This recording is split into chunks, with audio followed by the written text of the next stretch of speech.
Hey, everybody, we are live, and my special guest is a man who, to some people, needs no introduction at all. And Wayne, welcome, Violator, as you were called, to Zenny 62. And I said that might happen. Hold on, let me kill that. Got that. And I'm gonna just tweet this out real quick so that it's out there and people know that we're out. You got it. And I was to be completely transparent, I was so excited you're coming on. I violated my normal there you go, violated my normal preparation protocols. In other words, that's a cool way of saying that there are certain things that I forgot to do because I was thinking of uh, just how cool it was to have you on. Um, but as many people know here, I'm just putting this on Facebook so that others can follow along real quick. Uh, and there it is coming up. Yes. Okay. So that is now on Facebook. Right. So we are ready. And so we're back. All right. Welcome, my friend. Thanks for having me on, brother. You got it. Hey, tell my viewers how you became Violator. Violator, let's go back to the beginning. It Yeah. started back when I was a kid. All he is a kindred spirit that all of us carry. Maybe not looking like that, but what you see visually is just my way of expressing the passion that was in me as a kid when I saw that Raider shield. I got hooked back in 1970. I was about 12 years old. So Mm-hmm. I don't want to spot myself, but it's been a minute. But the whole notion of a pirate with swords on an NFL helmet just enthralled me as a kid, and it was like love at first sight. So I began this, if you call it, I've always been classified as a dreamer. So I started dreaming of, you know what, I'm in Mississippi, but that's where I'm going to make home, wherever that team is. So California, here I come, so to speak. And, of course, once I mentioned it to my mom, she's like, have you lost your damn mind? You don't know anybody out there, home is here. And I always looked at it like that where I was from was Alcatraz to me because of my dreams. And I didn't see any way of achieving those dreams if I stayed there. So it's like, I've got to escape Alcatraz. Matter of fact, the bedroom at my home was called Cell Block D. So that's another story coming out later. Mm-hmm. Uh, so anyway, this whole character probably would have never come out except for where I was sitting in the LA Coliseum in the 80s and 90s. And they would always ask me or say to me, "Hey dude, why don't you sit down?" Here we go. We're at an NFL game. The freaking Raiders are playing. So are you kidding me? How can you sit down when these guys are out there banging heads and it's just like watching the gladiators? That's the way I still look at the game. It's a gladiator sport. And if it's too rough for you, then you came to the wrong yard. So walk somewhere else. So I'm just touching on it. Yeah. So my thing was, okay, you keep telling me to sit down, but I paid my ticket money just like you. Now, my thing was at that time, I'm a transplant. Think about it. So I'm thinking, is this that what they used to call LA cool? Mm-hmm. I didn't come here to be cool, and you definitely can't be cool at a football game, celebrity or otherwise. But this is my thinking now. Walk with me. So I'm saying, you know what? I'm gonna bring something visually that I've been holding inside. I'm gonna find some way to express it. So when I come in the next season, which was 1991, I'm gonna raise some eyebrows and hopefully get somebody else to join in with me with this whole thing that I said, hey, we gotta give our energy to the gladiators. Mm-hmm. Let them know that we're behind them. So that's what that whole guy is about. Joseph Amadouris has a question. He says, "Do you prefer to be called Violator or Wayne in public, out of character?" I'm clocked out, so I'm Wayne. When I'm clocked in, you know what to call me by. There you go. And who's your favorite player? Here we go. Here's that question. They're all my favorites because they don that shield. I Mm-hmm. look at that as a team sport. It's a band of dogs. why separate one dog from the other when they all got to eat the same way? Yeah, well said. So when they eat, we eat. And I asked, so you take it from there. Sure. And I asked because, and I'd love to hear your view on this. There are Raider players that are still not in the NFL Hall of Fame, like Cliff Branch. Yes. Right, Tom Flores. We can touch on that, but that's a separate issue. That's my favorite. Yes. We're talking about an organization who allows players to come in on their own merit, not the players' merit, so to speak. So, but you're getting into a whole different arena right here. We're just talking from pure fandom. I have no favorites. They're all my favorites. If they ever wore that silver and black, and that's where I treat them when I meet them. What was your first Raider game? Wow. 19, let's see. Folks, it's 19. Note that. 1983. Yeah. So walking into the Coliseum, I remember buying my ticket, standing at the Peristyle Inn, which I had seen on TV because I'm an SC fan. So I've been watching the Rose Bowl forever, which also added to my quest to come to California. I'm like, if there's a place like this, this is where I want to mature and set some roots and call home for myself. So I bought my ticket and I'm standing there just watching the festivities happen. And I still do that to this day. I always take that moment and just soak it in, so to speak. Game day is an experience that every fan doesn't get to experience. And I always think about those guys when I'm there. You know, what if they were there?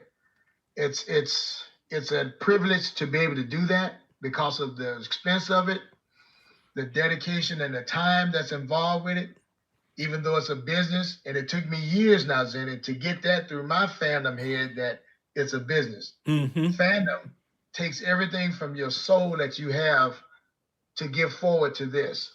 And I know no other sport that's so enwraps your mind, body, and spirit like football. And amen. You know, being a former player, and it's nothing like it. It teaches great qualities, people from all walks of life working together to achieve one common goal. So in the midst of all that, you've got controlled mayhem. That's the beauty of the sports, and that's what the league is still selling to this day. You played for the league? No, I didn't play in the league. I was one of those guys that was too small. I played in high school. But that fire never leaves you as a player. If you've ever walked inside those chalk lines, it wasn't synthetic turf back then. It was all chalk. So if you ever walked through those lines, you know what that feeling's like. Even the build up to the game, it's like 2 or 3 days before. Who is my opponent? What's the edge that I have on the opponent? What's the edge he's got on me? Now, how can we mano a mano, fix that equation?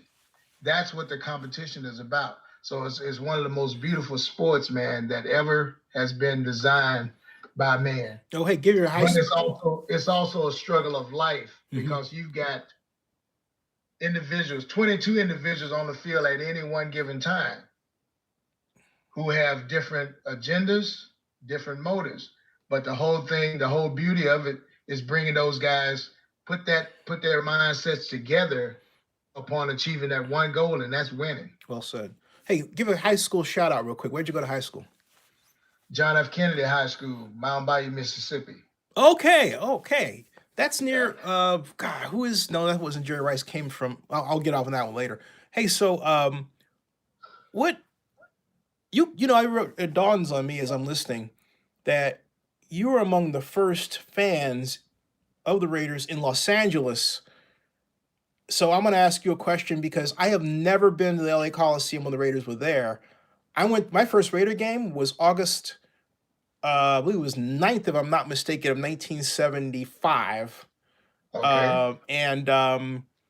It was 76, excuse me. And the reason is that I had no interest in football. But my mother had befriended a man by the name of Otis Sistrunk. Know him very well. Yeah. Small world. Yeah, and he wound up in our living room, and I was into Star Trek and photography as well as school. And my mom said, Zennie, I want you to come down and meet Otis. And I was like, okay.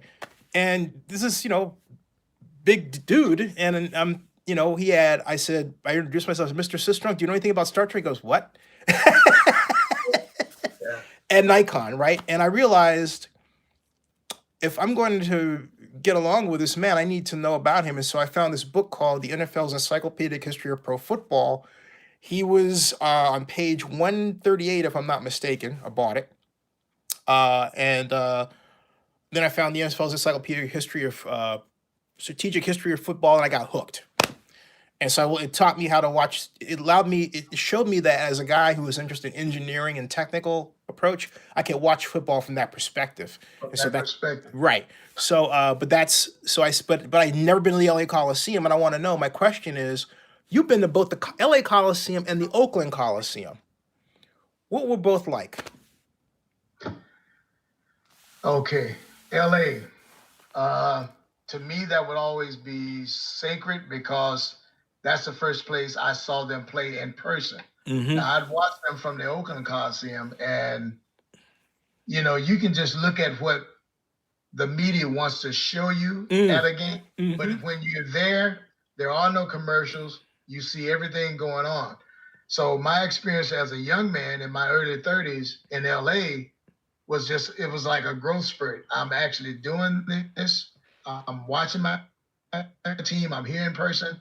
And when I decided to start to don the war paint, if you will, it took on a whole different meaning for me because this was like living a childhood dream. And everybody around me was like, it's LA.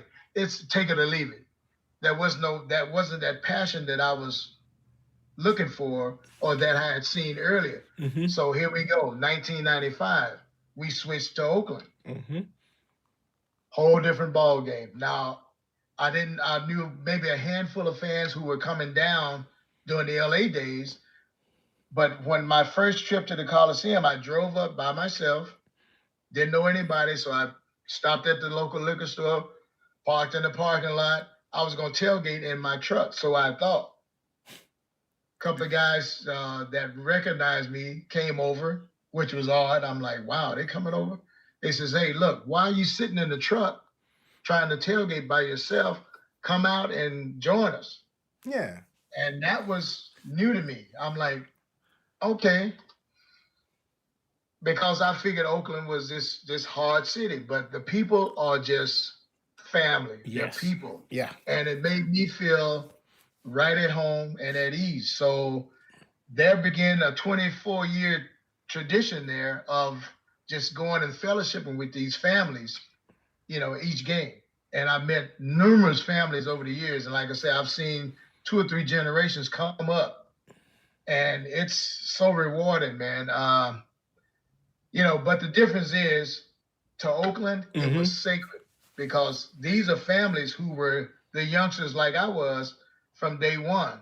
So they grew up Raider fans. Here again, LA, it was just like they were dropped in our lap. So it was just like Christmas in July, so to speak. And but then I noticed the difference, and maybe it was the whole celebrity thing that I didn't really get, but I'm like, why aren't these guys going ape shit crazy about this team the way I feel? Yeah. So it's like, dude, that's 3 hours of your day that's just whatever's going on in your life, that gets set aside. It's game day. And that's still my battle cry. It's game day. I can put everything on hold until I get back. But Oakland really helped me to appreciate what that shield meant. And as I met some of the older players and got to know them, and we all grew up together. I always tease them, we all grew up together. It's such an amazing thing, and people really take for granted the force that's behind the whole thing. As far as Al goes, I looked at him, I'm like, this is like the Don that I know walking around in real life. He was so far ahead of his time. Basically one of those pioneers that thought about what power that man kind has when they unite themselves, Mm-hmm. and the diversity. You know, you didn't see that around the league that much. And where I came from, segregation was a big thing. Mm-hmm. So to see something refreshing as that, you know, you're speaking of Otis. When I met Otis and I finally got a chance to talk to him, he's from that same area. Mm-hmm. So we hit it off right away because I call it's like Southern Comfort. You bring a different vision of life when you transplant yourself from another region, you know, where you can appreciate the beauty of just the simplest things.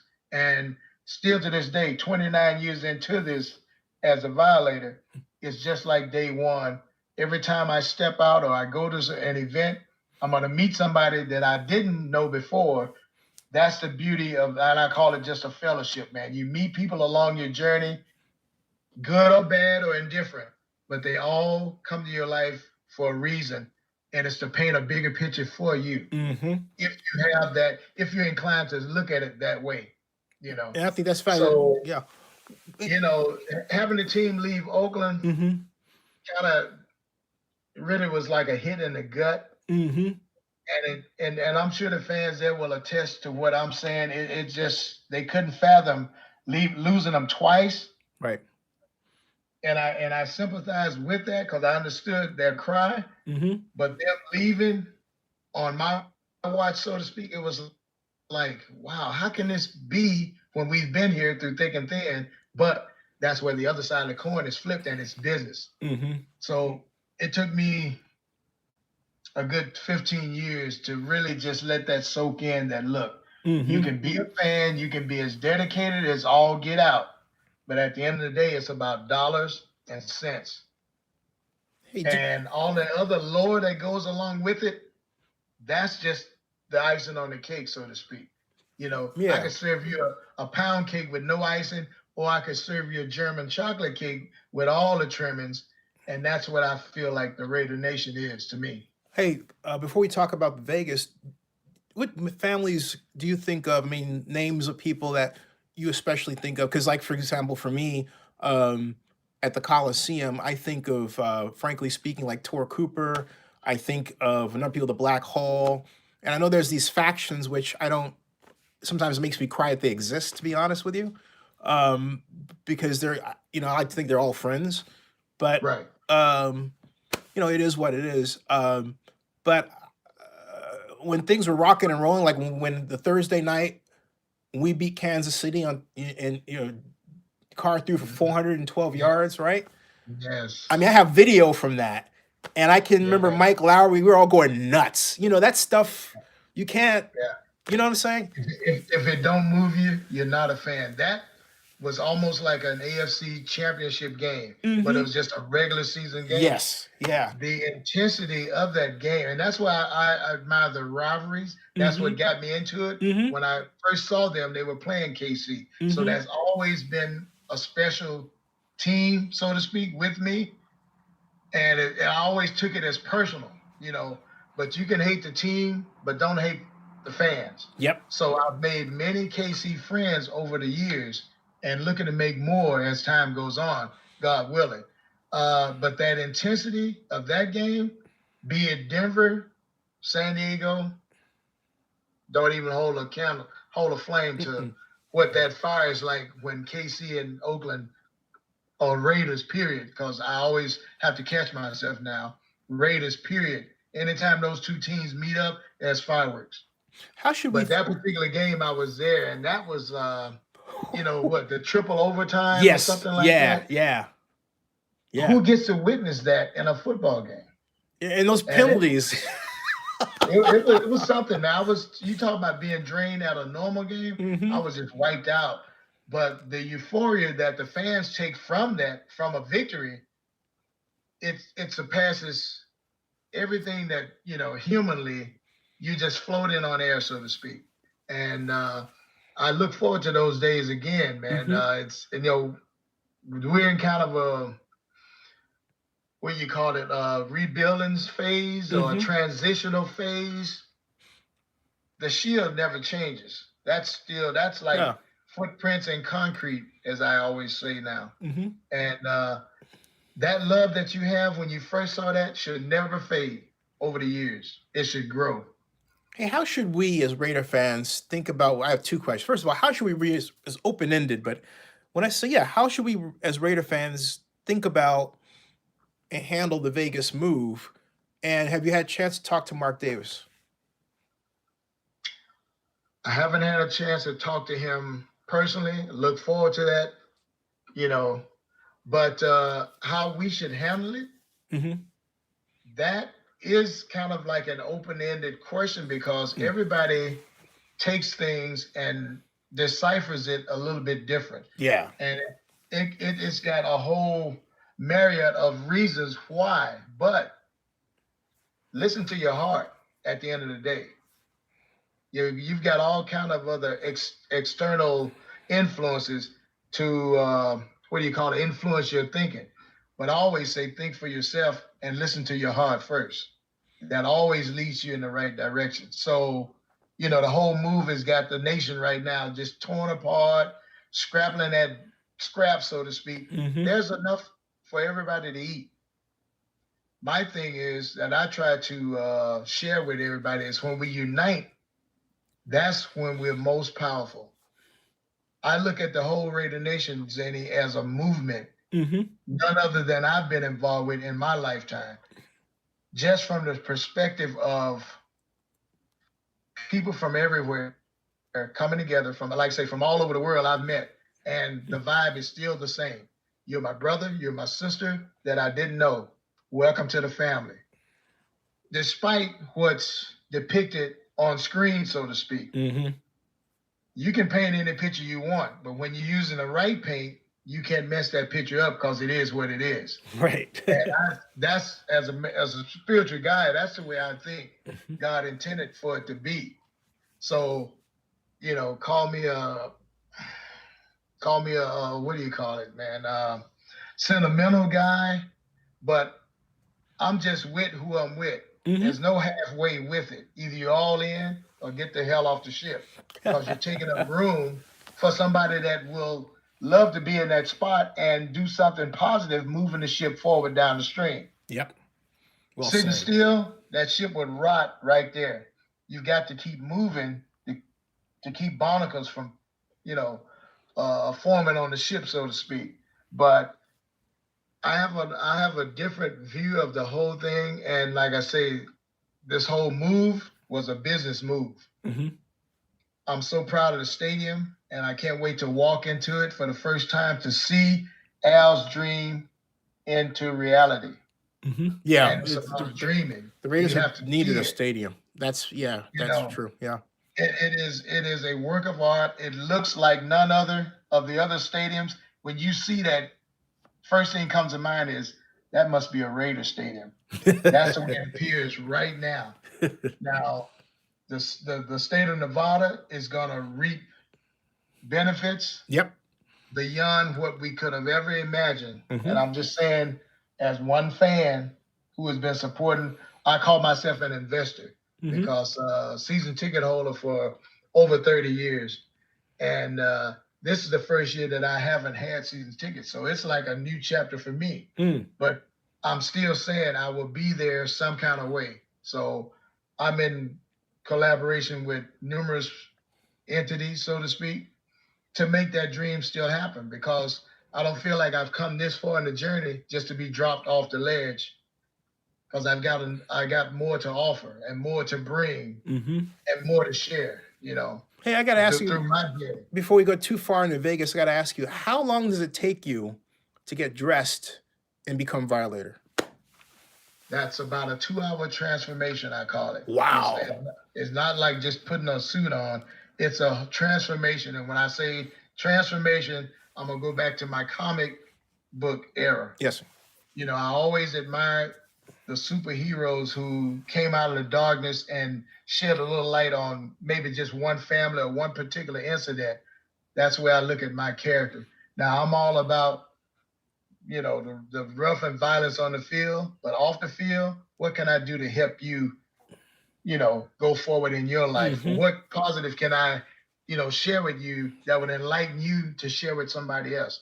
It's that whole simple multiplication process, brother. And I have a phrase that my mom gave me: planting seeds.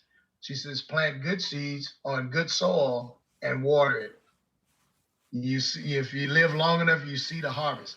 I'm beginning to see the harvest. So to me, it's more special than I could even express to you right now. Wow. What I've seen transpire over the years, the ups and the downs, my fandom had never wavered. Whether I was upset emotionally or not, that heart said, you're still true to that shield. So that's what a real fan is to me. And when I talk to somebody, whether you're a Raider fan or whatever fan, when we talk the same language, then that's a bond that's, you can't even separate that, because it's meant to go together. Hey, just some programming notes. We have people here who want to who are making comments. Folks, if you're watching this, you want to make a comment, just type it in. It comes up on the right. Patrick and Blackman, peace, thank you, and great to have you back. Joseph Amenduras, one of our star vloggers, he says, can Mr. Mabry talk about SoCal love fit for the Raiders? I think you actually did that, because that question came a bit ago. Yeah. Arturo Granados says, Carr or Brady as the Raiders QB 2020. He's hoping for Carr. What do you say? Me, can I throw in can I say Carr? I'm just saying. That's just me. As I exhale, Zennie, leave it alone. Give this guy the weapons he needs. Yes. I say give him another year to prove himself, because he hears the same thing you and I hear. Mm-hmm. Whether they say they watch it or not, or listen or not, they do. They're human. When somebody says, I don't like that guy because he painted his house. Wait a minute, you don't know anything about me. Come and get to know me. Mm-hmm. I can feel this guy's dedication. This guy was a Raider fan as a kid. He dreamed of doing this. This is his dream job, so to speak. And, having met him a couple of times, matter of fact, every game he would stop by and, we exchange, all the hellos and all that good stuff and how you doing. So to me, I'm looking at this guy's soul, not just another athlete that's running out there. This guy takes time to stop, exchange pleasantries. So, and then I met his father, and I see the fruit never falls far from the tree. Father's a first-class dude, just stand-up guy. We could have talked for hours, man, but because of people around that we didn't get a chance to do all that. But I could feel something within the first 2 or 3 minutes of a conversation with you. And so here's his son, and I watched his older brother play, and I'm thinking, okay, is he going to have the same fate as his brother? No, we can't make that call. Only God upstairs knows that. But this guy hasn't had the weapons, and then us going through coaching changes and philosophy changes, that takes a lot, because chemistry is the main thing that makes these teams work. Forget what you heard. Look at KC this year. It's chemistry. Yep. All kudos to them, Coach Reed, all those guys. They earned it. Nobody gave them nothing. And when it looked like that game was going to be given away, here comes David with his slingshot and hit Goliath in the eye. End of story. But back to Derek, I says, look, give him the weapons. We've had our share of drama with the wide receiver position, but we also know when Gannon was there and he had Jerry Rice, Tim Brown, and other guys, that was a beauty to watch. Oh yeah. We have a decent offensive line now. We have tight ends who are our wide receivers, so to speak.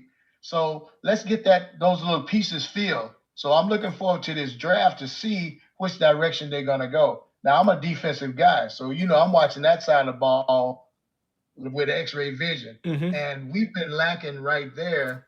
I know I'm going off on something else, but no, this is great.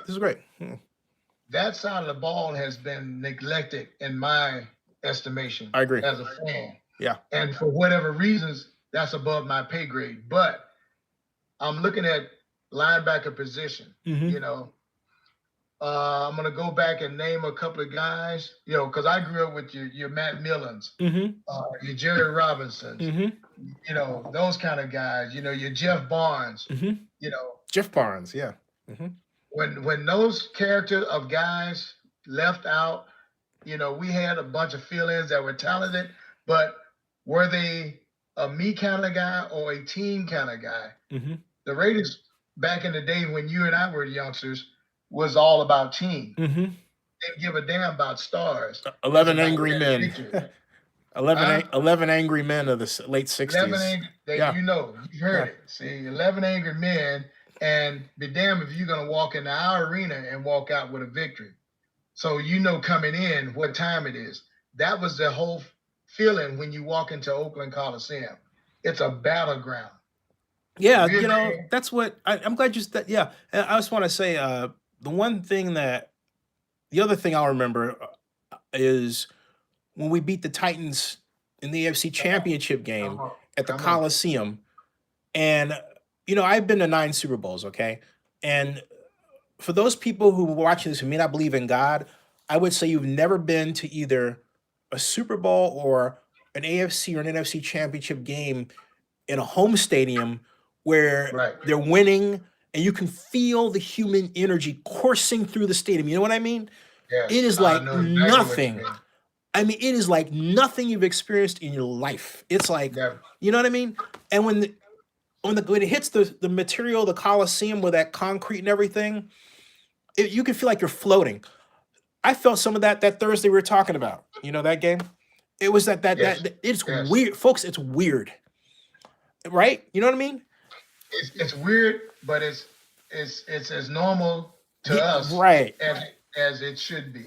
Yes, it's almost like this is what we expect. Now, speaking of fans, always plead to the fans: don't lower your expectations. There's a certain thing that comes with wearing this, and I've talked to old coaches, Flores to be in particular, Plunkett, about that. And they played for the honor of the shield. So me being a guy that was always into knights and armor, it was about strength and honor, you know, because you're only as strong as your weakest link. Right. So absolutely. We get caught up in so much of the other hoopla that's fluffed around it, you know, for the business sake. But when it gets down to the nuts and bolts, it's X's against O's. Who wants it more? You know, and that hungry dog will eat. Yes, definitely. That's the nature of the game. Yeah. That is the nature of the game. The hungriest dog will eat. And superstars or what have you, talent comes and goes. And we've seen that with this one team that we're talking about. We've seen that. And we've had players that come in, they're talented as hell, but they didn't buy into the whole family thing. And while Al was alive, I watched him try to manipulate that. That's all he wanted was 11 angry men on the field at one time. Did you have a chance to meet Al Davis by chance? I've met him several times. Yes. How was he? It's like talking to, it was like if you would talk to the president of the United States. Not this one, but just in general. Yeah. Just the president. That's the way I looked at it. And that's the way I approached him. You know, but watching him and then you talk to him and it's just like, this guy is all about this team, the growth of the sport. You know, I'm just an ambassador. So I can look at all 32 teams with the same respect. But he loved it was like his vision. The Raiders was his vision once he got the opportunity. So I just still have mad respect for him to this day. Like I say, you know, people have their own opinions and everybody has opinion. It's just like body parts, you know, all of us have them. But are you looking at it from what you've heard or what you really feel? Yeah. And there's a difference there. Or are you influenced by what somebody else says or what you actually know? Now, this guy would do anything, and he did a lot of stuff that wasn't publicized for the good and uplifting of other people that were less fortunate. And to this day, you know, like they say, once a Raider, Always a I Raider. believed in that mantra, Yeah. and that's what it should be. You should have such an experience just coming through those doors that it would never leave you wherever else you go. You're gonna bring some of that with you and share that. Again, that's that seed I was speaking of earlier. You take that and you just share it with others, whether your uniform goes from silver and black to purple and gold. That same mentality just penetrates the room, and it's an undeniable force. That's the beauty of what I see when I see a pirate on the side of a helmet. He's a renegade. And I actually embrace that whole attitude of being a renegade. But we still got families. Right. And we still love on each other. We still love you if you want. Yep. But you get out of line, it's just like in the animal world. You're either at the table or you're on the menu. More questions from the flock. News Clip says, "What's up, Violator?" Willie Wayne adds, he says, "Yes, the Raider tailgates are really courteous. The nation takes care of our own. I fed many people on game day. Share that food." And then John Marks Radio. Hey, John. John is one of our mainstays and moderators, I might add. John says, "Hello, Zennie and Mr. Mabry. My question to Mr. Mabry is, did he know about the commercial that was playing in Vegas with Violator on the screen?" And that was my question to you, because I'm sitting up in the hotel room because I cover CES, right? And your face came on. I'm thinking, wait a minute, does he know that's there? So I was... I'm not sure of that. I've been asked that, and I'm not sure of which commercial that's out there. I can tell you exactly what it is. Okay. It is News 3 Las Vegas. And they're talking about we're ready, and they have their anchors in news paint, and then they have you at the end of the commercial saying Raiders. I haven't seen that one, but I've been getting many texts and calls about that, and I'm like, you know what? Wow. I could look at it and be totally negative, but to me, just being a part of that for whatever reason, that's taking an opportunity to get indoors that I may not necessarily get able to walk into. Can I offer something with that, if I may? What's that? Okay. I think they owe you something for that. I don't mean monetarily, but at least basically saying, hey, look, we're going to use your likeness. Here's why I say that. They could use it again and again and again, and with impunity, if you don't say to them, hey, look, you did that without my permission. There was no release that was signed. For example, I'll tell you what's happened to me, because I have 16,000 videos on YouTube. I was walking into the gym one morning. This is roughly 5 years ago, around the Paula Deen issue, when Paula Deen got snagged for the N-word controversy. And one of the guys said, hey, great, you were great on the CBS Morning News. And I said, I was? What? I mean, I'm thinking, I'm like, I didn't go to New York. I know it, right? And I said, when did you see it? He goes, this morning, just a moment ago. I said, I wasn't on the news. He goes, you were there. I said, I was. He goes, no, you were on the news. I'm right? So I went back. Turned out, yes, I was on. I saw the clip, but they didn't mention me.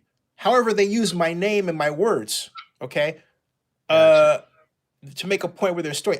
I found out that Inside Edition, the same company that owns Inside Edition, also owns CBS News. I said, hey, look, legally, you can't do that. At least mention who I am, promote my YouTube channel, send me a link back, something that benefits me, rather than you guys just grabbing my image without telling me and doing that. Conversely, they should at least say to you, hey, you know what? We're going to bring you to a game.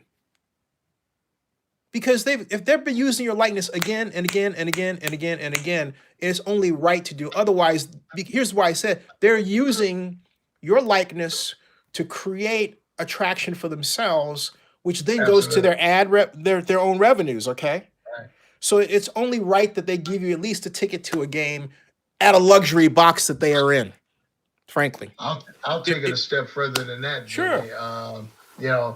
Though I have not had any contact, I still haven't seen the commercial that everybody's talking about. But in all fairness, due to my financial situations right now, you know, I can't continue what what I've been doing for over 30 years. So whatever corporations involved and whoever else that you know, figure out a way, you know, and what I'm speaking to are the casinos who have all these blocked out blocks of tickets. What would it take for you to sit me wherever for each game? I can come by and do some PSA with you and your corporation as an exchange. One hand washing the other. All I want to do is be able to attend the games. I'm going to continue doing what I'm doing, you know, at the game or otherwise. You know, I may be in Vegas and not be at the stadium, which would be like sacrilegious, but in the interest of reaping financial gains at this point in my career, that's where I'm at. And I think also, you know, given that, I'll just say this, I don't know if it's out of school, it's not out of school because it happened, okay? When on the March 17th date that the NFL awarded Las Vegas, awarded the Raiders the right to relocate Las Vegas, and I was there with Grizz. Mark Davis, and this is on video on YouTube, the aftermath of it when I was talking to Grizz, walks up to Grizz and says, you know, what can I do? And Grizz says, well, you know, there's nothing for us to talk about. He was upset. But also, Mark offered to buy him a house. Listen to me. In Vegas. He turned him down, okay?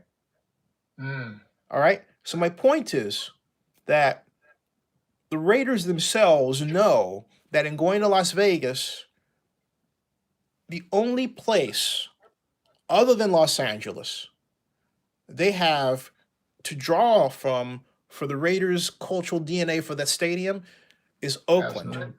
And the people in Oakland are some people who live outside of Oakland and visit the games every time, like yourself.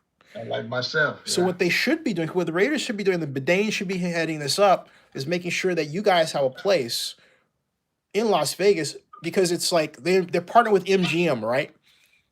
MGM is all about this slogan. They say, welcome to the show. You should be part, you know what I mean? You should be part of that. Part of the show. Welcome. Right. When they have the starting, and I don't know how they're going to do their big version of the whole, I would expect Vegas introduction on a. Oh, it's going to be big. Yeah. You know, you should be part of that. They should have camera on you that shows on that big screen all over the place to make the people go nuts. That is the role they should be painting for you. Anything less is criminal. Well, you put it out there, my brother. Let's see what transpires. Just saying, man. Just saying, as I always say, just saying. Yeah, and I'll keep repeating it too.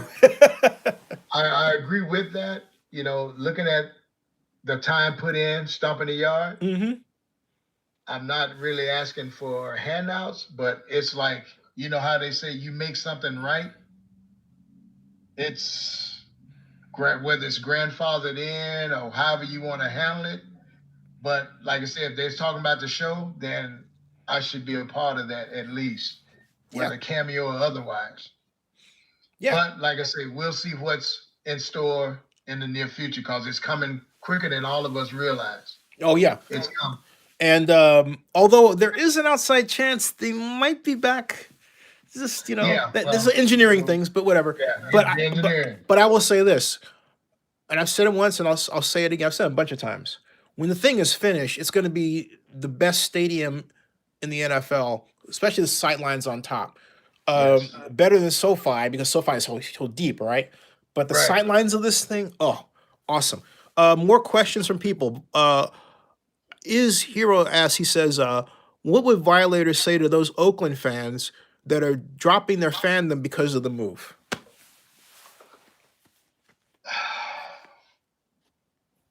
Here's what I would say, as delicately as I can put it, because I know a lot of these guys personally, and don't let your emotions help you to make a decision that you might emotionally regret years down the road. Right. it's because they know what this is all about. So, like, so don't let the business disrupt your fandom. Fandom is, look, I'm all in regardless of where they go. And I'm a guy speaking. I'm a transplant. Remember that. So I take a special interest in it. I'm not taking it for granted because it was there. You know, when I was in LA, it got moved to LA. So that was just like, wow, I don't have to travel. So when they moved back to Oakland, I thought nothing of hitting the road. That's where I got to go. Mm-hmm. My attitude is the same. And I've spoken with fans all over the world who make coming to a game, whether it's one or two, a special occasion. It's not just a game, it's an event. It's a lifetime experience that you can get nowhere else. That's right. So I put it on Vegas right now to try and duplicate that because Oakland has that in their favor. Yep. Yeah. Tried, yeah. tested, proven. Bar none. And I want to add something before I shift to Joe Lopez 40's question. I worked to bring the Super Bowl to Oakland from 1999 to 2000. We lost to Jacksonville on the third ballot. And the city of Oakland treated me so badly in the face of the NFL that Joe Brown, who was then the executive vice president for government relations, said, as Jerry was at the press conference podium saying to Paul Battaglio, "You can't do this. You can't do this." Joe said to me, "Zennie, you've done a great job. If there's anything we can do for you, you let us know." And I did right then. I didn't want to work. I didn't want to ask him for a job because I didn't want to go to New York. So, something goes wrong, you get fired. And, I wanted to think about this in a different way. Long story short, I called Joe Brown 2 years later. That was 2000 when he said the late 2000. I said, Joe, actually 3 years. I said, Joe, I've started a new blog. I've started Oakland's first blog. I've been covering the NFL draft from the Raider headquarters, but he says, what can I do for you? I said, but I'd like to cover the draft. He goes, you're in. First year I covered it was 2005. And then the second year, because I thought my background is not journalism. I'm a urban planning, architecture. I ship checked naval vessels when I was 15, right? Got it. Anyway, I wanted to take a tech approach. So I was the first person to cover it with the YouTube channel in 2006. I brought Ustream, which then no one had ever heard of, the next year. Then the next year after that, ESPN created the Zennie rules because I was getting the players before they could. They were getting pissed off. So point I'm making is the NFL helped me build my business to this point where this time I had a credential waiting for me in Miami for Super Bowl week. I could buy 2 tickets, which I didn't do because I wanted to watch it with my mom. My mom thought I was crazy, but my mom has no idea. I love my mom. So the NFL, I couldn't give that up. And there are fans out there, Raider fans, who are mad that, I didn't pick a side with them. But this, ZENNIE62 to me is now a Delaware corporation with stock, okay? Exactly. The NFL helped me build that. They haven't yet given me money. I say yet because I've got some stuff in the works. But I built this over a long period of time. Why am I supposed to suddenly just throw it away, for something that for the mayor of Oakland didn't ask me to get involved in? She didn't. Mark Davis said, hey, come up with a plan. But Piper Jaffray, investment banker, says, hey, this thing works. They're one of the top 10 investment banking companies in the world. I thought, you know what? I have to worry about my own private Idaho. I built this. This is it. It's got to move on. The show is not stopping for something that, if I take myself out of it, I'm taking money out of my pocket. Right. You know what I mean? Made no sense. I just wanted to add that in. Or as a phrase that I grew up with, you cut your nose off to spite your face. Yes, absolutely. Absolutely. And that all, once you figure out what that means, it's like, what am I really proving? Yeah. So, to be all in on a voluntarily basis, that's a beautiful thing. And that's why the league has grown to what it is now. We're talking internationally now. And I've watched this from a kid. This is like, wow, I'm a part of this. So I tell my local neighbors, so to speak, who have never been to a pro game, it's like none other. Just go for the experience. Forget the game. go and meet other people. Yep. And interact that way. That's the biggest part that I hope is not dissolved in the move. They've got to find some way where people can still congregate. I call it fellowship, Zennie. Oh yeah, you're right. Yep. It's church on Sunday. It's fellowshipping to me. Yeah. And the biggest and the most important conversations to me happen outside of the arena. Mm-hmm. Yep. You go in. Yep. No, once you go in, my phrase is I'm clocked in. So I'm here for the business of the game. So yeah, even though people still come at you, but I'm like tunnel vision now. I'm focused on the game, which I hope every fan is. But some people just go to party. Mm-hmm. I'm a true fan of the game. I'm a student of the game. That's what I like watching. That's a symphony in itself. Yep. You go to a symphony, you're not in there talking loud. People are watching what's happening. So respect the game the same way. And make a friend. Mm-hmm. I'd rather make friends than enemies. Mm-hmm. But a guy told me when I first got into construction, you never make an omelet without cracking some eggs. Mm-hmm. So some eggs get cracked along the journey, but then that's just food for the fire, so to speak. You eat that and you keep going. Let me get these comments before they get too far away from me. John Mark says, Oakland fans have the rights. The Raiders didn't let the city of Oakland know their intent to leave Oakland. Then he adds, plus, not to mention that Mark Davis didn't treat Lily right. Tony Gear says, amen. Dean Willie says, Davis planned the move before owning team. And then they go back with Davis. And then Raider P says to you, he says, thank you for following your heart. I wish the Raiders were still in Cali, but they deserved a new stadium decades ago. I will always support the Raider players. And Raider P says, and no matter where they are, I will always be a Raider. So there you go. Spoken like a true fan. Yeah. See? Yeah. And that's the hardest part, like I said earlier, with fandom, is to separate the two. Mm-hmm. Business is business. Now, if you can get some business to come and give you a hug, that's all well and good. But fandom has nothing to do with the business. Fandom is that spirit that the league is trying to capture every day through their advertisement. That's what they're selling to us, is the game of football. Although, you know what, though? I'm just thinking, because I remember talking to Charles Woodson about this. I saw my video. He came to my friend's, actually, he was part of one of the sponsors of my friend's Super Bowl party. It's called the Cumulary Kickoff. And he's basically used the Super Bowl as a background to partner with a chef, in that case, Charlie Palmer, and then sell his wine. His wine's good. I have to say. I've had it. You had it? Yeah, yeah. Am I lying? Am I lying? Good stuff. Yeah, yeah. Hats off to him. Absolutely. But see, that's a guy, to me, a young man who's taken his avenues and created opportunities. Mm-hmm. There is life outside of football. Mm-hmm. And when you're a well-rounded person, your life doesn't have to be so concrete in between these two lines. I like to call it thinking outside of the box. Yeah. And I've never want to be put in a box, because I've got avenues wherever the brain, the mind can go, the spirit can go. There's opportunities. Yep, so, definitely. Hats off to Charles. Great wine. Check out. Yeah, and I would say anybody, like, build a business around, because I built a business around the league, and build a business around it. There are people who, they focus only on the Super Bowl, and they'll have an event, and they're done for the year. Done till next year. That's it. Yeah. So it's an opportunity, folks. Especially in the internet world where it takes very little to set up image, TV shows, everything else. And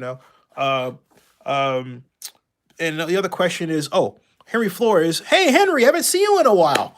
Henry Flores is in. Henry says, hi, Violator. What's the significance of the number 57? The 57, I settled on that number because you know how players come and go all the time, and you get attached to certain players. And that tore me. I started out wearing 55, and Matt Millen was kind of like my hero because he was a head basher. And so when they traded him away, when they released him, I was so upset. And I'm like, you know what? I've got to find another. So at that same time, Jerry Robinson came over from Philly.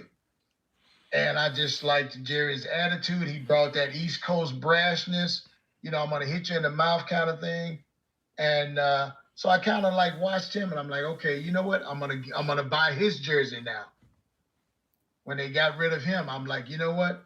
No more changing jerseys. At that time, you're talking still in the late 80s. Yes. I can't go and buy a jersey every year. So I'm just going to stick with this. And at that point, I'm saying, you know what? Violator is going to be number 57. It's going to be synonymous. So that's where that came from. There should be a license plate. You have a license plate, Violator? That'd be cool in Vegas, man. Yes, I do, actually. I love it. Yes, I do. Yeah, that's a whole brand you got there, man. I don't think. Well, I don't think at the times in it, my mind wasn't at the point of thinking brand. Mm-hmm. You know, it was the youngsters that started hipping me to that whole. You know, that's a brand. You got your own, and so I've been trying to, since forth, just enhance on that. Mm-hmm. You know, so now I've got my own clothing line. I've got a brand, my own line of cigars, the V57s. Hit me up. All you brothers and sisters of the Leaf, hit me up for that. But and like I say, it's ongoing. Like I say, I'm trying to get into philanthropy, mm-hmm. more and more community service. That's what I'm about, man. Just leaving some footprints that might inspire some youngster to follow in the future once I'm gone. Hey, do you have a GoFundMe where people can invest in Violator by chance, or? I only do GoFundMe's when I'm raising money for the cancer kids and the autistic kids that I work with, you know, through that organization. Mm-hmm. That's the only time that you'll ever see a GoFundMe from me. Mm-hmm. There have been some that's been put up talking about raising money to get me tickets in Vegas. Yeah. I told them take that down because that's not from me. That's from you. Mm-hmm. And I don't want my name slanted with anything that happens money-wise from people that donate from their heart. Right. Don't take advantage of that.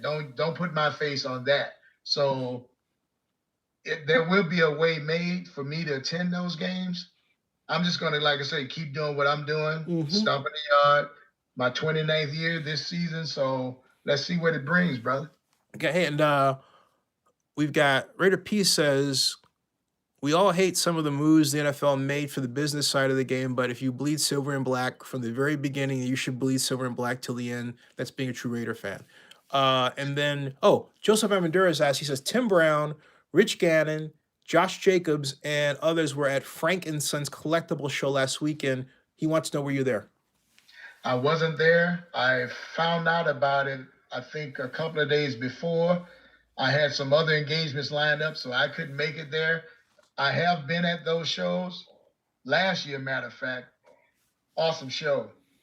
You know, you see some of the old greats that, and they're so, they're just delegates of the game.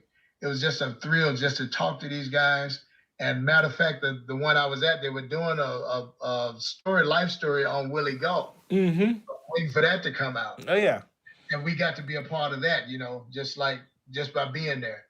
And, you know, him, a lot of them didn't remember him because they were too young. But I knew him, and I'm just like, look, man, we go way back. So that having those kind of relationships with the past, so to speak, right. That's the foundation that all this new stuff they're trying to build is sitting on. Yep. That foundation. Yep. And absolutely. Say what you will, that's, you know, you got a house of cards if you think otherwise. Mm-hmm. Also, we got to get my boy Ray Chester in the Hall of Fame too. I mean, yes. Ray, he's a pioneer tight end, and you know, and a great man. I get him called, see how he's doing. I haven't heard from him in a while, but yeah, we got to get him in. And okay, how are we doing on time, by the way? Because I want to respect where you're at. Okay, cool. In that case, I want to talk about Raider plays. What's your favorite Raider play in history? Player moment. I'm just going to throw the play out there. 25 bingo cross. Oh, okay. Yes. Google that as I tell you.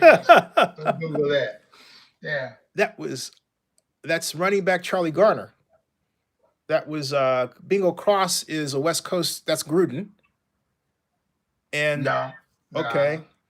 Fred Biletnikoff. Way back. Yeah, Bingo. Oh, 25 bingo cross. wow. That's the play. Yeah. Huh. Mm-hmm. Come on, nation. Come on. I know somebody knows. Now, you know why I say it? Because bingo cross is also Cross and pattern. That's all that is. right. But Bill, but what I'm realizing now is Bill Walsh borrowed that terminology. Yes. Right? Because Yes. bingo cross is also in the West Coast offense where they're out of red formation where the backs Yes. cross, right? So you just taught me something. I'm just saying Yeah. that's what, and I would love to see Gruden bring that back instead of, was that Y2 banana? Spider 2Y banana. Spider 2Y, that's, but that one play is just, and that one then goes to the post, which wasn't a play. It was just, a dominant receiver like Casper just, look, hey, put it up there, I'll go get it. Mm-hmm. And, we were known back then for our aerial attack. And that was our thing. Put the ball in the air, attack them. You can play, what do you call it, ball control, football, when you have a lead. But first you got to build that lead. Yes. Yes. Yes. And I know somebody will say, well, what about that prevent defense? The hell with that. You prevent yourself from dominating. And the word with that skill is domination.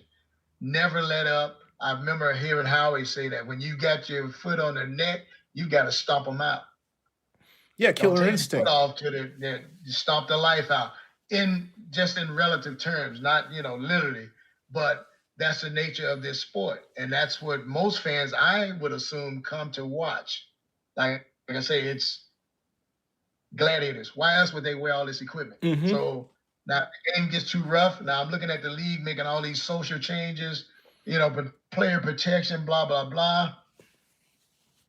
That's all hogwash. The players know what they sign up for. The average guy like me, you and I would play with, like I say, like with one limb if we could, just to get into that arena. And that's what I'm saying. I'm looking at a different mindset from the players now. And yeah, they're thinking, oh, I got to protect myself. So you see players retiring earlier. The game is still beautiful. Everybody says, oh, they're going to run out of players. That's never going to happen. Because that mindset, all the coaches look for is guys who think that way. Warriors. We got a iHero put a super chat investment. Thank you for the investment, iHero. Who says, Violator, what's your opinion on the state of the team? Do we expect playoffs this year? Oh, and by the way, Violator's a note. Any revenue I make off this, 50% goes to you. That's just fair because, they're doing that. So the question is, what is your opinion on the state of the team? Do you expect playoffs this year? Let me answer that by saying I expect playoffs every year. There you go. Every year. Like I say, I will not lower my standards when we go through the whole draft thing like we're getting ready to deal with in a month or so. When you bring in this new squad and looking at last year's young guys, they made an impact immediately. Kudos to Gruden and Mayock putting their heads together on that. That's a match made in heaven to me, as far as the strategic and the front office viewpoint. They're bringing in the right type of players, team players, and we just got to bring in a few more blue chip guys with a little bit more swag, because that you can't coach. Swag comes with you. You can't just manufacture swag. That's a mindset also. Go back to prime time. I have to say nothing else. But playoffs every year is a goal that I'm looking at. Whether we go deep into it or end up out of it the first week, make the playoffs. That's the standard that we have to get back to as a team. We've had 3 questions about Derek Carr. I guess they didn't hear what you said about Carr before. Can you repeat your thoughts about Derek Carr? Listen, I'm going to say it one more time. Give this young man the weapons he needs. And if he doesn't do this within the next year or two, then you might entertain other avenues. But also, don't mess up and not have a quality backup behind him. Right. And that's where we've just kind of like just brought in some, AJ McCarron. I'm not going to call him that. We brought in some players who, once their name is called, they're not ready to go out there and lead the team. I got to say one thing. The only thing I liked about the AJ McCarron move is the fact that Brent Musburger was doing the radio. And if anybody knows the story behind that, he said you got to look at AJ McCarron's wife during a bowl game and just went gaga on the radio. And it was like, oh, Brent, what are you doing? Here's the thing with that, Zennie. You know, now he was great in college. Like I say, most of these cats, I've had the luxury of watching their college careers. Now he was good, but he was in a good system. Yes. Now here we go. Yes. Do you have a born leader? And I'm gonna go back to your Kenny Stablers, your Jim Plunkett's, or are they just in the right system? I'm gonna take you back to Ganner's days when he was with KC. He used to annihilate us, and we hated him. But he put that black jersey on. All of a sudden, that same leadership qualities that we hated, now we love it. That's the fickleness of fandom. You know, Romanowski, just to throw another name out there, he was a hated guy. When he put that silver and black on, he brought a certain swag to that team and attitude that lived up to this right here. That's what we've been looking for ever since. Corey Ford asks, he says, what do you think about the Raider legend Jack Tatum and Lester Hayes? I know them both. Knew them well. I knew Jack. Rest in peace. Yeah. No, rest in peace. No nonsense guy. It's like an epitome of a defensive just a football player in general. He knew what he was out there for. Like I said, I'm a paid assassin, so that's what I'm gonna do. You know, and that brings up to me the whole deal with Burfict. You know, he got a bad rap, blah, blah, blah. But look, this young man plays a game like he was taught. Because he does it at a level that exceeds what the league says is, you know, we can't allow you to go past this level. How are you going to shut that down? You don't just crack the top on nuclear energy. Once you crack the seal, it's out there. Well said. Well said. Well said. I have to say also that I just forgot I was going to ask you about, but we're talking about the black hole and well, I'll just read the question here and they'll come back to me. Okay. Joseph M. Mendoza has a great question. He asks, what are your thoughts on hiring Rod Martinelli, excuse me, and getting rid of very good up-and-coming black coaches, or in particular, Brenton Buckner? Yeah. Personally, I like Buckner's report that he had with the players. Now, Rob has etched his legacy in stone, so to speak. Everywhere he's gone, you've seen a definite improvement. He's like a statistician as far as that whole attacking mentality. Yes. And you see other defensive coaches, like I say, I study these guys because they're like, it's the art of war out there, basically. You know, don't look at his facade as an older gentleman. Don't take that for granted. Right. A lot of wisdom there that if these youngsters buy into his program, they will become instant winners. Trust me. True. Now, Buckner, as a guy that was in between the lines, I respected him for that. He shared what he knew and how he felt it. And you saw the change. You know, the defense did what they could with what they had, but they were short-handed personnel-wise. That's why I'll leave that. But as a line coach, though, I give him credit for developing those two rookie ends, you know? That's where I feel bad about the whole move. And also, I just have to be blunt. Marinelli and the Cowboys could have done better against the run. They didn't. And I'm really sick and tired of this idea that because someone is older and white in the league, they automatically know more than somebody who's proven themselves as a young black defensive coach. I'm sorry, man. People get mad. I'm tired of it.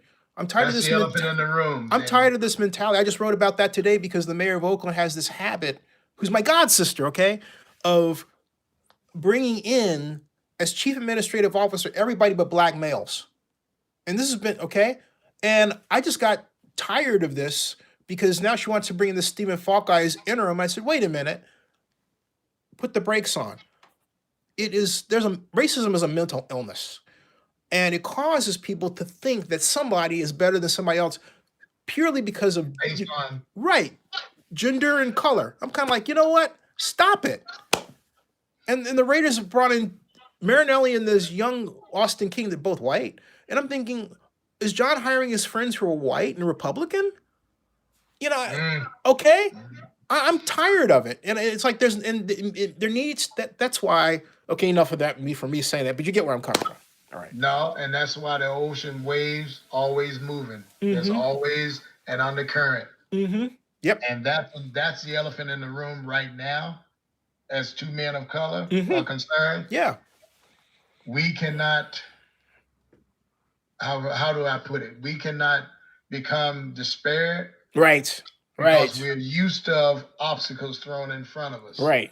We're used to having to climb higher to reach the same level as everybody else. That's all built in. Like I say, we're dealing with something that's institutional. And I just say you have to carry yourself in a way that you believe and you have so much faith in oneself that you will not be denied. But you know, at one point though, and I hear you, but we're at the point where there are a lot of us who are smart enough to destroy those institutions, create our own that are multiracial. You know, that I mean, we're doing it. We have to keep doing it because here's why I say that. Otherwise, we'll get in our head that we can't be that person, right? We can't be that corporation. We can't have the 40 acres when it should be 400 acres, right? 400, yeah. Right? Forget 40. Yeah. It's not a matter of, you know, we all have gifts. I told someone the other day, I told a person, NFL exec, a friend of mine, because he said, I don't see color. I said, no, see color. Because then you understand how my walk is. I can understand yours. I said, besides, this girl I was dating who was like a Celtic dancer, I learned Celtic dance to go out with her. If I didn't see her ethnicity, I would have done that, right? So that's all I'm saying, right? You know, all right. I was go ahead. Yeah. But the beauty of that, Zennie, is when you mesh everything together. That's that big picture that mankind should be. Yes. Now, we're dealing with a different narrative, so to speak. Yes. But we're all meant to bring our talents and mesh them together. Yeah, absolutely. Yeah. Yeah. True words have never been spoken. Yeah. I will never change that mentality. And that's why I say, don't put me in a box because it's not strong enough to hold where I'm going. So. Yeah. And, John Akala says, does Violator think the XFL is going to be successful this time around? Depends on your measure of success. Good. To me, all that is a farm league for the league, for the NFL. It's an audition, so to speak. And it's, quote unquote, another show with money backing it. Yep. So there you have it. That's just my opinion of it.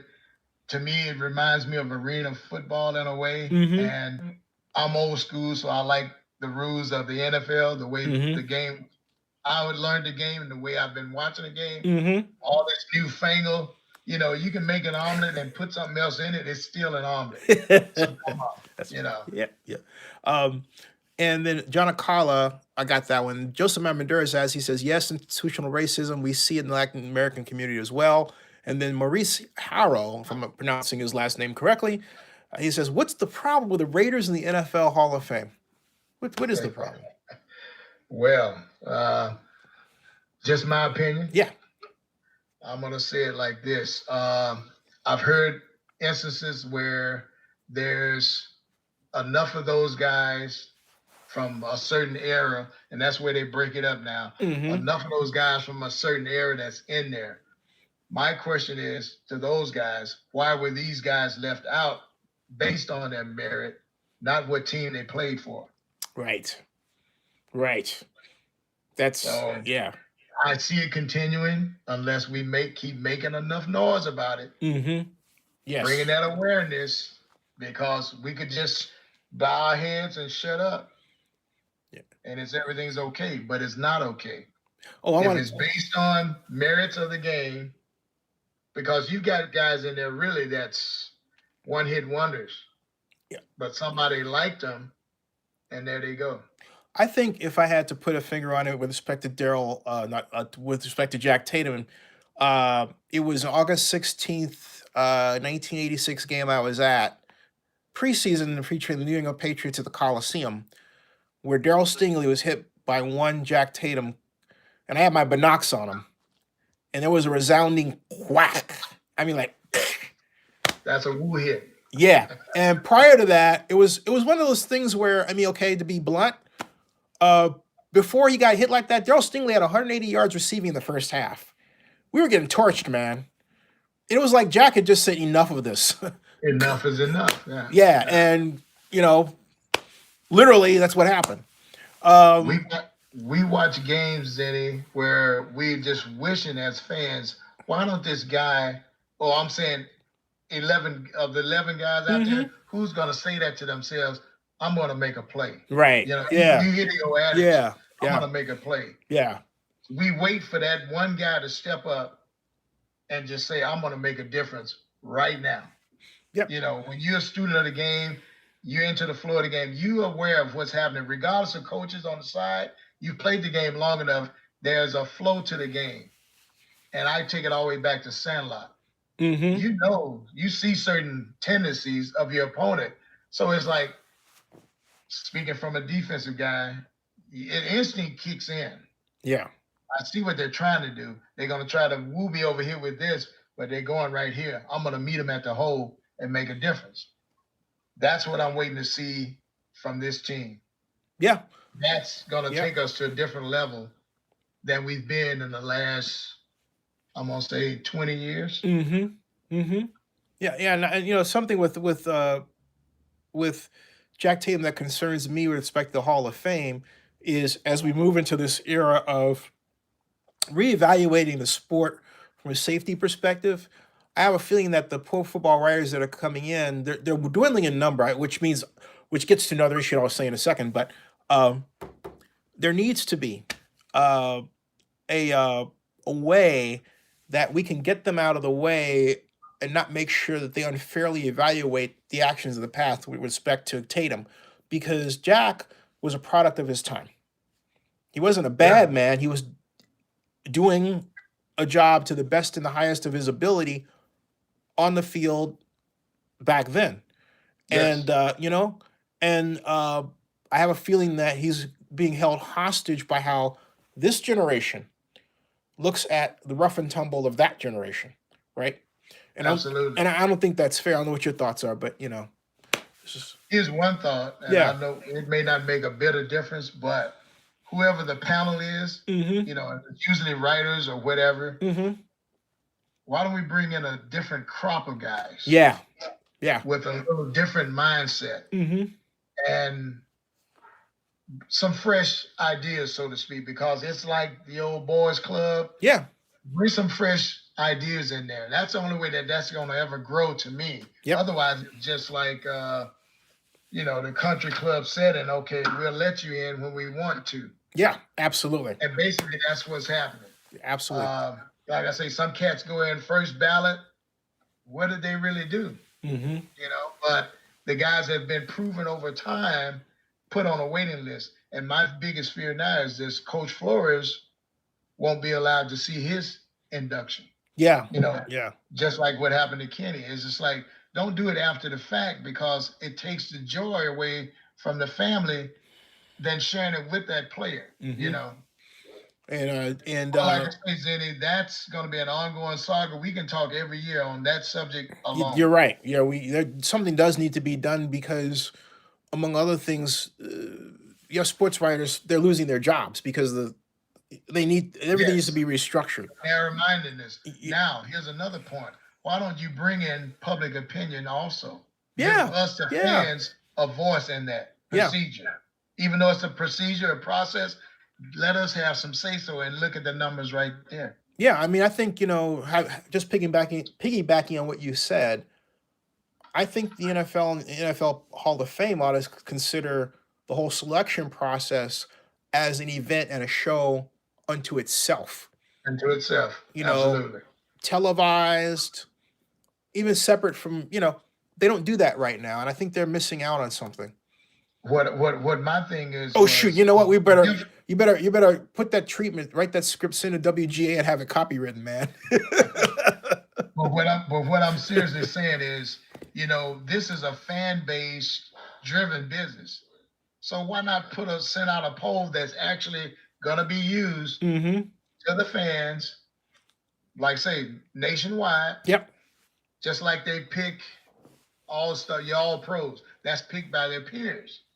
Let the fans have a say in who gets into the hall. Yep. Huh? Yeah, absolutely. Don't take the fans' opinion for granted, right, because we're more knowledgeable than they give us credit for. Oh, by far. And I think that's exactly what should be done. And so we have John Marks informs us Darryl Stingley got hurt August 16th, 1978. Yep, I was at. That's the game I was at. And I was in preseason against the New England Patriots when we had the old uniforms. Mile High Raider says, in other words, they believe that Tom Flores was running Al's playbook and not his own. That's interesting. I don't know where that's coming from. But I would hope he's running Al's playbook and not his own. But I mean, that's, you know what? Which reminds me, we were talking about Raider plays, right? And you talked about a bingo cross. Bingo? 25 all right. Bingo cross. 25. Okay. All right. Here's one. 94 corner, number 10 swing. That is that's Dave Casper to the corner. Okay. Corner. Out of a 8-yard drop by Kenny Stabler.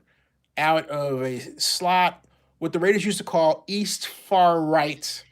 East far right and Raider east far right slot left would be called in Dallas Cowboys parlance Brown right slot left. Anyway, yeah. So that corner to Dave Casper, who handled my 401k for a moment, actually for a few years, till I took the money out. That was I'm sorry, I just brought up another memory. But I hope David Casper sees this. But at any rate, that is one of my favorite plays. The other is I don't know the term of this play, but I'll just say it in general. It was the offense that Mark Trestman constructed as offensive coordinator with Bill Callahan that got the Raiders to the Super Bowl. I still believe that's one of the best designed offenses never reused in NFL history. I mean, where they had Brown, Rice, but it was also what they did with them with 3 wide receivers on one side. I mean, it was a thing of beauty. And it was a perfect mix of the short, the medium, and the long.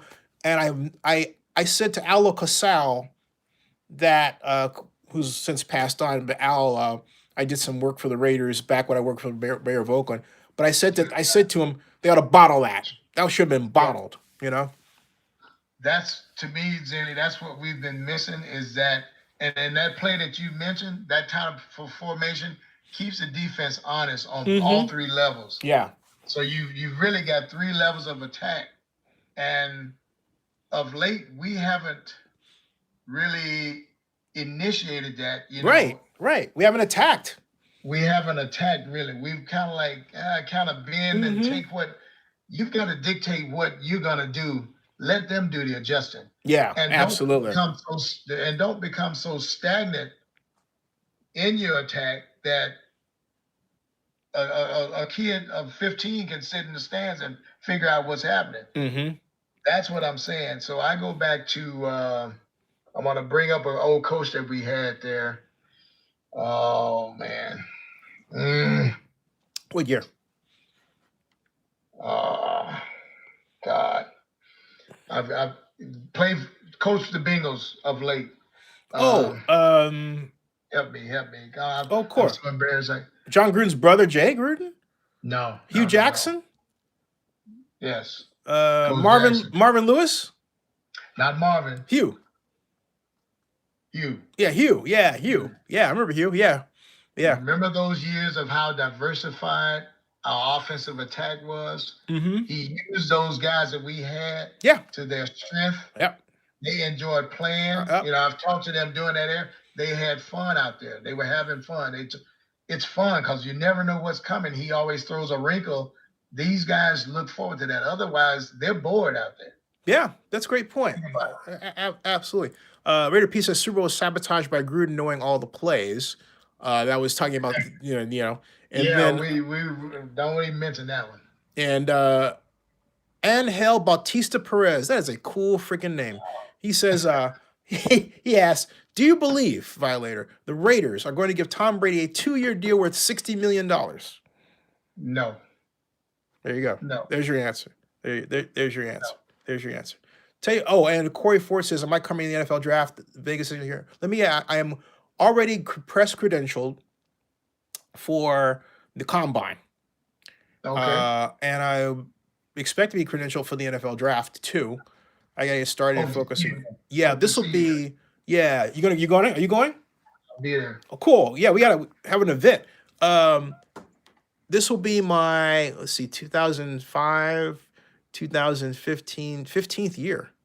Oh man, time. Brigadier General. Jeez. But think of the experiences. All those years, you got memories from them. I got video too. I have more video. Oh, yeah. Okay. Hey, ZENNIE62. Go to YouTube. Just type NFL Draft 2006. You can see all the videos from that. It's 2006, 7, 8. I've got, walk around because I was the first year Radio City Music Hall. They had it at Javits in 2005. I've got interviews. I got Andrew Luck. I've got, hey, you remember Lamar Houston? Houston, yes. I've got an interview with him from when he was drafted. And he Raider. Yeah, he noted it on Twitter. Yeah, it noted it on Twitter. Remember Darren McFadden? Darren McFadden? Yes. I have 2 interviews with him. I even have an interview with his agent. Okay. It's all there. All right, enough of that. Hey, so it's getting short. It's late here out here. I want to have you back, man. Anytime. You got it. Yeah, this has been a lot of fun. But it's been I got more stuff to tell. You got it. Hey, stick around. Hey, folks, we'll be back tomorrow to talk about the stadium. I'll see if there's any questions I may have missed. And guys, you guys have some questions here that are going to provide long answers. So let me do my mock draft first. Oh, and by the way, here's a player for you to watch out for. Because you said, Wayne, that you like the defensive side of the ball. You may have seen this man play. Derek Brown out of Auburn. Defensive tackle. Okay. Yeah. That dude, that cat is cat quick. And he's going to be the next Joe Green. If you put him in a 3 technique in a 4-man front, he's going to be the next Joe Green, Joe Green. He is that quick. And he's destructive. Like Darryl Russell. Exactly. Better. Yes. Wow, better. He was a big kid.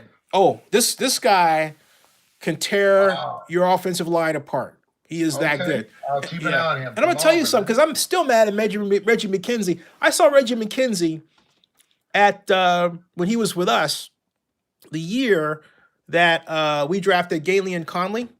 Yeah. And I told him before then, I said, look, we have the 24th pick.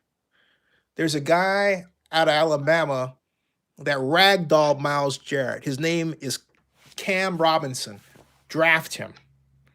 And he goes, okay, I'll keep an eye on it. Instead, he took Conley.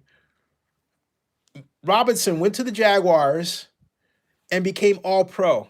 So the next year, I see McKenzie at the NFL annual meeting. I said, I got another player for you. He goes, well, he starts laughing. What's that? I said, Cortland Sutton out of SMU. Wow.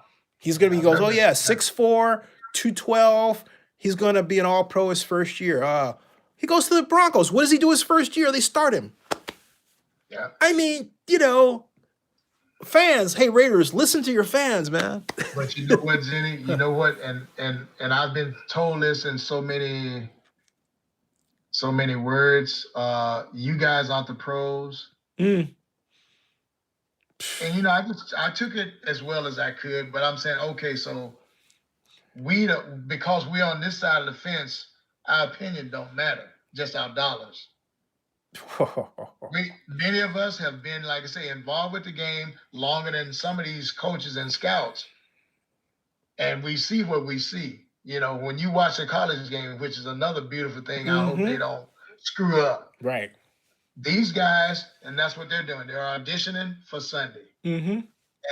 But at the same time, they're playing for the honor of their schools at the same time. So you see the best of the best in that. And just this last LSU playoff. Yeah. I would have taken 8 or 10 guys off both sides of the ball there on both teams whoever gets this crop of guys, they're gonna make leaps and bounds. Yep, absolutely. These kids, Zennie, like I said, I know that contract is the main thing for them at this point. But what they bring to the table is that level of athleticism makes the coach's job easy. Put it that way. Well said. When you've got studs, all you have to do is look, let them go. Let them go. Let them do what they do.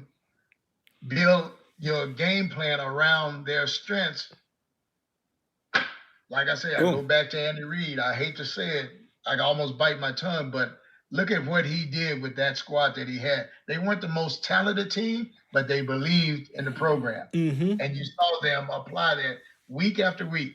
Now, they went through the stretch where they lost some games at home, but they made up for it when it counted. They sure did. Yep. I hate to give that young kid they've got, natural born leader. Watch him. Yep. And well, that's going to be the last one. Hey, stick around, my man. Hey, folks, check us out tomorrow. We'll be back to talk technical stadium concerns. Oh, I want to say something too.